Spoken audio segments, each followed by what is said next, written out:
Բարի երեկո բարեկամներ։ Մեկ շաբաթյա դադարից հետո մենք նորից եթերում ենք։ Նմանատիպ դադարներ ժամանակ առ ժամանակ կլինեն։ Պատրաստում ենք հաղորդաշարերի շարք եւ դրա հետ մեկտեղ աշխատում ենք նաեւ այլ ուղղությամբ, թե ինչ ենք անում, կիմանաք մոտակա ժամանակներս։ Եվ այսօրվա թողարկումը ուզում եմ սկսել շնորհակալությունից։ Խոսքս ձեր մասին է, բարեկամներ։ Ձեր դիտարկումները, մեկնաբանությունները իսկապես ուղղորդում են մեզ, բարեկամներ, եւ մենք ձեր օգնությամբ շատ արագ կողմնորոշվում ենք, որ ուղղությամբ շարժվել։ Սա հերթական եւ շարքային խոսք չէ։ Դիտումները, բաժանորդագրությունները կարեւոր են, բայց երկրորդական եւ երրորդական բնույթ են կրում։ Կարեւորը գործն է։ Բոլորս միասին, բարեկամներ, փաստում ենք, որ գործ է պետք անել։ Սկզբից առաջանում է միտքը, հետո այդ միտքը վերածվում է խոսքի, ստանում է մեզ շրջապատող մարդկանց համար հասկանալի ձևակերպում,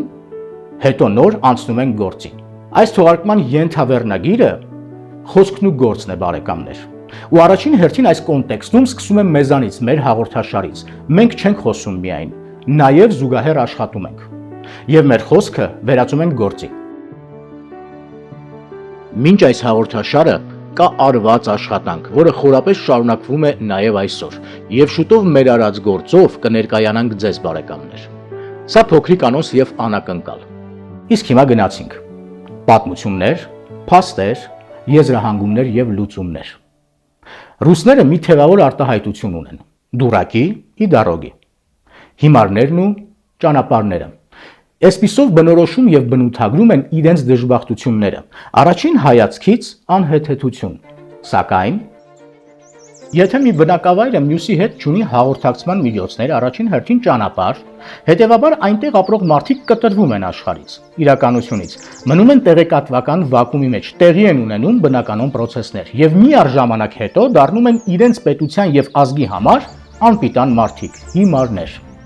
Ճանապարհների տեղեկատվության միմյանց միջև հաղորդակցության բացակայության պատճառով կանգ է առնում եւ դադարում է զարգանալ միտքը, դրանից տուժում են բոլորը։ Հիմա նորից մի փոքրիկ պատմություն, բարեկամներ, ու կարծես թե նորից մեկը մյուսի հետ կապ չունեցող։ 1974 թվական։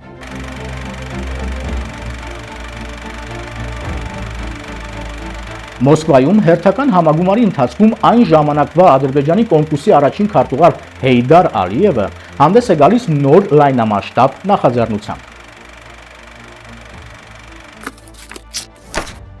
Բաքու, Մեղրի, Նախիջևան երկաթուղուն զուգահեռ կառուցել համամիութենական նշանակություն ունեցող ավտոմայրուղի, որն ինչպես հետո կպարզվի նախապես մտածված եւ շատ երկար պլանավորված մի նախաձեռնություն էր, որին արդեն Մոսկվան հավանություն էր տվել։ Համագումարին ներկա է լինում նաև այն ժամանակվա Հայաստանի առաջին կոմկուսի քարտուղար Կարեն Դեմիրճյանը։ Դեմիրճյանը միանգամից հասկանում է, ինչ է կատարվում։ Ալիևը ցանկանում էր Հայաստանը կտրել հաղորդակցության ճանապարհներից եւ ենթարկել բլոկադայի։ Բայց քանի որ ճանապարհի մի մասը պետք է անցներ նաև Հայաստանի տարածքով, անհրաժեշտ էր նաև Հայաստանի ղեկավարության համաձայնությունը։ Դեմիրճյանը Ալիևին շնորհավորելու պատրվակով առանձին մոտենում է նրան եւ ասում է, որ ես համաձայն չեմ եւ այդ ծրագիրը չի կարող կյանքի կոչվել։ Ալիևը երկար փորձում է համոզել Դեմիրճյանին, սակայն անարդյունք։ Բանն այն է, որ այդ ժամանակ Մեղրին Երևանին կապող ճանապարհ չուներ։ Մեղրիից Երևան կարելի էր հասնել միայն երկաթուղու միջոցով։ Մեղրիից երկաթգիծն անցնում էր Նախիջևանով եւ կտրելով 260 կիլոմետր տարածություն նոր հասնում էր Երևան, այլ ընտրանք չկար։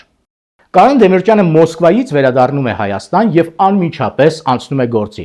Լավագույն մասնագետներին հանձնարարում է շատ արագ նախագծել եւ իրեն ներկայացնել Մեղրի Քաջարան ավտոմայրուղու շինարարական աշխատանքների նախագիծը։ Միջ մասնագետները նախագծում էին, Դեմիրճյանը հիմնավոր փաստեր է գտնում եւ համոզում է Մոսկվայի բարձրաստիճան ղեկավարներին, որ կարևորը Մեղրի Քաջարան ճանապարհն է։ 1975 թվականին մեկնարկում է Մեղրի Քաջարան ճանապարհի շինարարությունը։ Ասում են, բարեկամներ, այդ ժամանակ Կարեն Դեմիրճյանը խիստ անհանգստացած էր եւ դրա համար կային հիմնավոր պատճառներ։ Մեղրին շրջապատված է անանցանելի լեռներով։ Այդպիսի պայմաններում ճանապարհաշինությունը նման էր արկածախնդրության եւ տապալվելու դեպքում հղի էր Հայաստանի համար շատ բարդ հետևանքներով։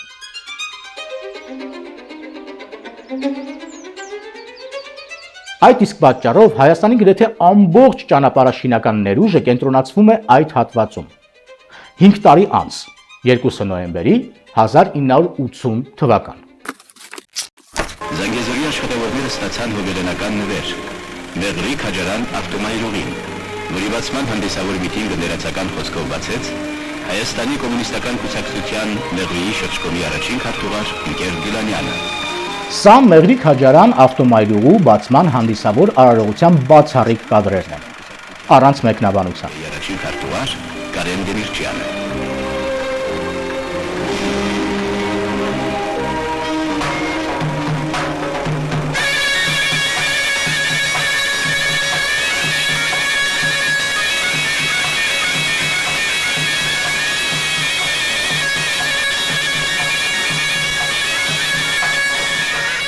Տարվա ընթացքում հսկայական աշխատանք է կատարվել, որի արդյունքն է այս բարձր լեռնային 48 կիլոմետր երկարություն ունեցող ավտոմայրուղին։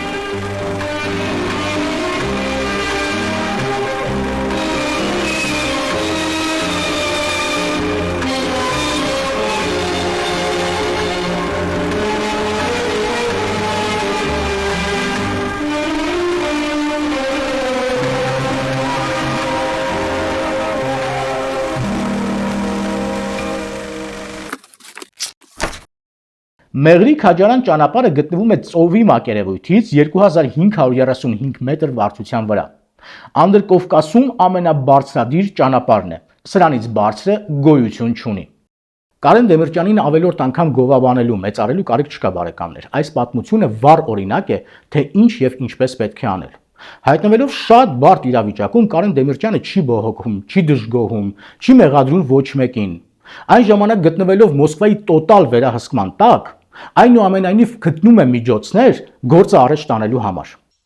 Իսկ մենք հիմա մեր բոլոր անհաջողությունների մեջ մեղավորներ ենք փնտրում։ Տպավորություն է, որ նեղացկոտ կնոջ հոգեվիճակ ենք ворթեգրել ու նաև մեղավորներին նշանակել։ Հարևանը մեղավոր էր, որ զենքը չհասավ, դաշնակիցը ժամանակին չարձագանքեց, իսկ բարեկամներն էլ ինչ-որ անհասկանալի բանաձևերի քվեարկեցին ինչ-որ ասամբլեաներում։ Գիտեք, գուցե օբյեկտիվորեն մեզ կարելի էր հասկանալ, բայց 1 տարի, 2 տարի,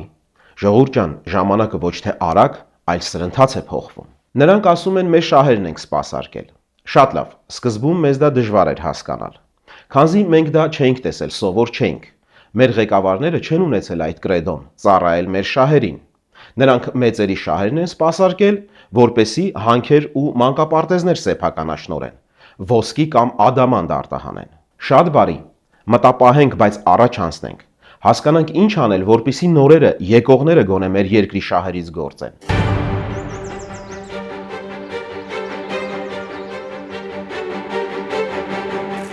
Կար ժամանակ, որ հայերիս մեջ շատ մոդայիկ էր Մաքիավելին, եւ տիրակալը գրքում նա ասում էր.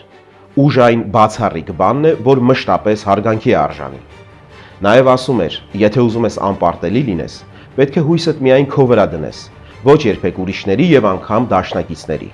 Բայց ո՞րն է այդ բազմաթիվ մտքերից մեր մեջ ամենաշատ տպավորվածը։ Շատ ճիշտ եք, բաժանիր, որ տիրես։ Բայց ախր մարդը դա բոլորովին այլ կոնտեքստում է ասել։ Նա ընդամենը ի նկատի է ունեցել թշնամիներիդ բաժանիր, որ տիրես։ Իսկ մենք դա կիրառում ենք կոլեկտիվներում, միջանձնային հարաբերություններում, անգամ սեփական աշխատակիցների շրջանում։ Ու դրա վերջն այն է, մեզ են բաժանում, որ տիրեն։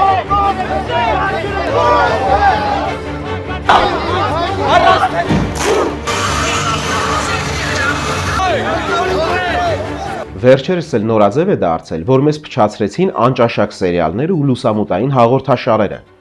Ու այդ ասողների մեծ մասը դրելու մեզ համոզում է, որ հայի հավաքական կերպարը ոմն ախուրյանցի անո է։ Սուտ եք ասում, իլուր աշխարհի սխալ քարոզ եք տանում։ Հայը Հովանես Թումանյանն է, Սևակը, Հենիկ Մխիթարյանը, Սամվել Բաբայանը մարդը պատերազմ է հաղթել, բայց հաստատ ախուրյանցի անոն չէ հայի հավաքական կերպարը։ Ինչպես գիտենք, հрьяաները բոլորին բացի իրենցից պարզապես գոյ են համարում, այսինքն ընդհանրապես շնչավոր էակներ։ Նաև գիտենք, թե ինչպես են միմյանց մատնել ֆաշիստներին։ Բայց օրինակ ծագումով հрья Փոլ Ռոյթերը, հիմնելով Reuters լրատվական գործակալությունը, կամ Ադոլֆ Ցուկորը Paramount Pictures-ով աշխարհին քարոզում են հակառակը, որ իրենք ամենալավն ու ամենաբարին են, ու այսպիսով աշխարհին համախմբում են իրենց շուրջ։ Ընդ որում աշխարհով մեկ տիրապետելով մեծագույն քարոզչական ռեսուրսների, մեր լրատվական դաշտում, շոու բիզնեսում անգամ մեկ հրեայի չես գտնի։ Ու սա առանց շովինիզմի եմ ասում։ Գան ինչ անեն, ում խափեն, ում գլուխը լվանան։ Հայի չի ստացվելու, չի ստացվի։ Ու նորից վերադառնում ենք մեզ ու հասկանում։ Մենք ենք մեր տունը թե քանդողը ու թե կառուցողը։ Անդադար խոսում ենք աղբից, ի ցույց դնելով այն։ Մենք մեր տան աղբը հավաքում ենք եւ թափում, չէ՞։ Չենք պահում տան մի անկյունում, հավաքում ենք, թափում եւ մոռանում ենք, չէ՞։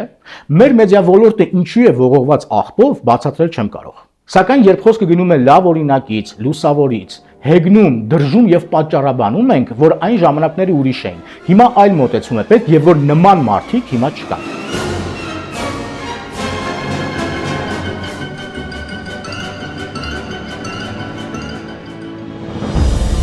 Այսօր աշխարհի տարբեր անկյուններում Արամ Խաչատրյան է հնչում։ Վիլյամ Սարոյան են ցիտում։ Շարլ Ազնավուրին օրինակ են բերում։ Շախմատային գրքերը հագեցած են Տիգրան Պետրոսյանով։ Ռեյմոնդ Վահան Դամանդյանի շնորհիվ բժշկությունը դարձել է ավելի արդյունավետ եւ անվտանգ։ Դասականները փորձում են հասկանալ Կոմիտասի արած գործը։ Տիեզերքը ներկված է Համբարձումյանով։ Ռազմական մասնագետները մինչ օրս ուսումնասիրում են հայ զորավարների մարտական ստրատեգիան։ Ատոմները խոսում են Արտեմ Ալիխանյանի շուրթերով։ Մարդիկ հիանում են Արշիլ Գորկու, Մինասի, Սարյանի գույներով։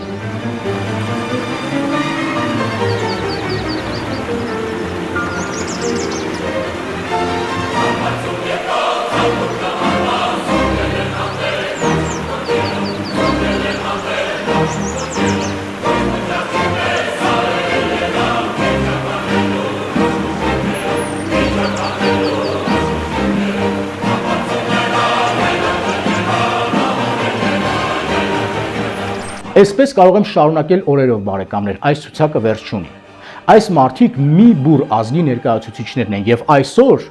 իրենց գործը շարունակվում է, շարունակողները մենք ենք, բոլորս միասին։ Ինչպես շատերն են ասում բարեկամներ, փոքրիկ, անօգնական, ոչինչ չունեցող Հայաստանում ծնված, մեծացած, կրթված մարդիկ այսօր դասավանդում եւ աշխատում են աշխարհի առաջատար ոլորտներում եւ բուհերում։ Կառավարում են բանկային ոլորտը, IT բնագավառը, առաջատար դիրքերում են գիտական ասպարեզում։ Մենք դասավանդում ենք Չինաստանի բուհերում, չինացիներին սովորեցնում ենք ճարտարապետություն, դիզայն, լեզուներ, օգնում ենք, որ Չինաստանը հասկանա աշխարհի դրվածքը։ Միշտ այսպես է եղել բարեկամներ, աշխարհը կռվել է, իսկ մենք արարել ենք, տալով աշխարհին լուծումներ։ Եվ եկել է ժամանակը, որ պետք է արարենք նաև մեզ համար։ Խոսքն ու գործը։ Այսպես է այս թողարկման ենթավերնագիրը։ Խոսքը առողջ է, եթե չի վերածվում գործի։ Հիմա նորից կբերեմ մի զարմանալի օրինակ բարեկամներ։ Մեր բոլոր եկեղեցիները, վանական համալիրները, գերեզմանաքարերը ուղղված են դեպի արևելք։ Սա փաստ է եւ անխախտելի օրենք, եւ սրա մասին գիտեն բոլորը։ Սակայն գոյություն ունի մի վանական համալիր, որը հակասում է այս կանոնին։ Տաթևի վանական համալիրը ամբողջությամբ 30 աստիճան շեղված է արևելքից դեպի հյուսիս։